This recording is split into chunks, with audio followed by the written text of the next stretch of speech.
It's our obligation at this point as states to do what we can for the people we serve. The country may not be willing to tap into emergency money, but Vermont will. We are here today to send a very loud and a very clear message to President Trump. This is ABC 22 News at 6. Thanks for being with us tonight. I'm Lauren Maloney. And this story is first at 6. 3 Squares and LIHEAP recipients in Vermont no longer have to worry about how they'll survive next month, as state leaders officially voted today to fund the programs using state dollars. ABC 22's Matt Holderman was in Governor Phil Scott's office where that emergency vote took place today. He joins us now live in the newsroom with details. Matt? That's right. Governor Scott and the state's board members will take just over $6.5 million from emergency funding that they set aside in this year's state budget. That will allow LIHEAP to continue as normal, and it will fund 3 Squares Vermont until November 15th. And if the government shutdown still isn't over by then, they might pull even more money to fund it into December. I'd like to call this emergency board meeting to order. State officials packed Governor Phil Scott's office Wednesday afternoon for what was clearly a historic moment. The governor calling an emergency board meeting to officially dish out the funding needed to keep 3 Squares Vermont going amid the now nearly month-long government shutdown. All those in favor, signify by saying aye. Aye. All those opposed? Aye.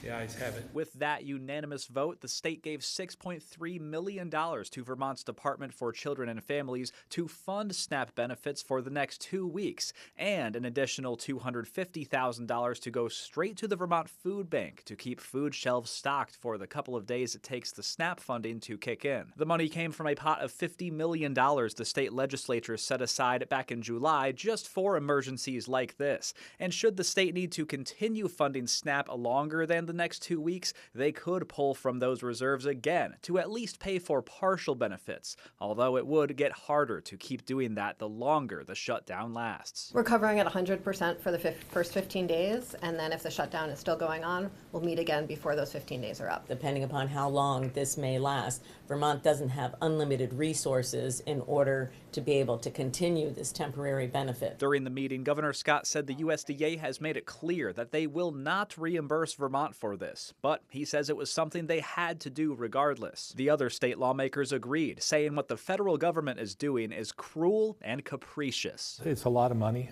for us. I'm not going to debate that.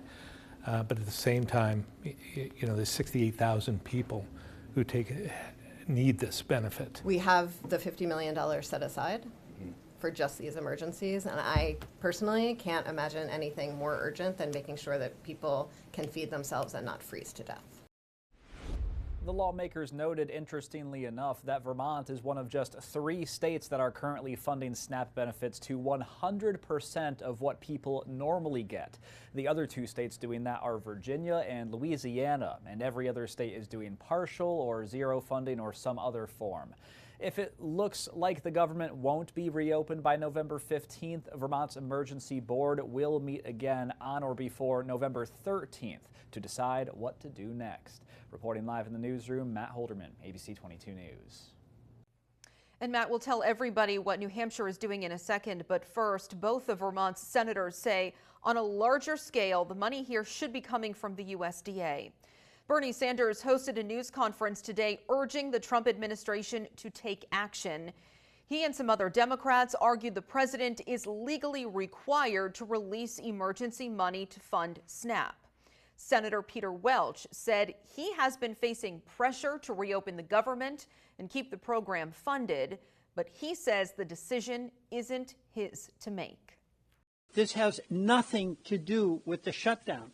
The law requires, and the funds are available to continue SNAP right now without any interruption. So that is a decision that the president is making on his own.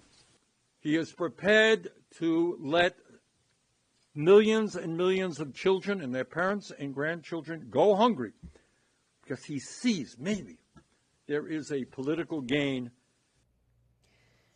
Senator Welch is co-sponsoring a bill with GOP Senator Josh Hawley to fund SNAP. Senate Majority Leader John Thune has yet to bring it to the floor for a vote. Now to New Hampshire, the state's Executive Council approved a plan to partially fund SNAP. Today, it approved $2 million to go to the New Hampshire Food Bank. The money will help mobile pantries reach those who rely on the food assistance program. The state would normally receive $12.6 million each month, so we're not close to that. But there are more than 72,000 Granite Staters who rely on the program.